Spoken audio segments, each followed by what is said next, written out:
बातमी सांगलीतनं. सांगलीमधनं संजय काका पाटील आज उमेदवारी अर्ज दाखल करणार आहे. संजय काकांच्या प्रचारासाठी मुख्यमंत्री शिंदे, फडणवीस आणि अजित पवार हे आज सांगलीमध्ये येतात. सांगलीमध्ये संजय काका विरुद्ध चंद्रहार पाटील अशी लढत होणार आहे.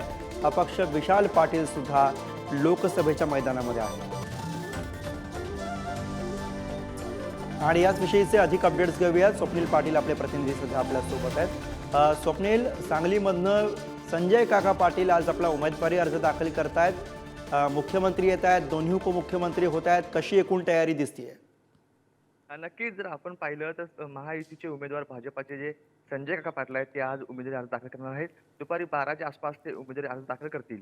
त्यानंतर दुपारी 2 वाजता मुख्यमंत्री एकनाथ शिंदे आणि दोन्ही उपमुख्यमंत्र्यांची सांगली स्टेशन चौक या ठिकाणी सभा पार पडेल.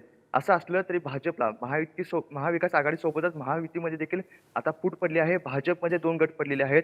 भाजपाचे जे माजी आमदार आहेत विलासराव जगताप हे भाजपचा राजीनामा दिलेला आहे आणि त्यांनी विशाल पाटील यांचं काम करणार असल्याचं सांगितलं आहे. तसंच मिरजेतील जे 22 नगरसेवक आहेत त्यामध्ये माजी भाजपाच्या नगरसेवकांचा देखील समावेश आहे. त्यांनी देखील संजय काका पाटील यांचं काम न करता विशाल पाटील यांचं काम करणार असल्याचं सांगितलं आहे. त्यामुळे महाविकास आघाडीमध्ये जसं विशाल पाटील यांनी बंड केला आहे तसंच महायुतीमध्ये देखील आता भाजपमध्येच फूट पडला दिसून येते.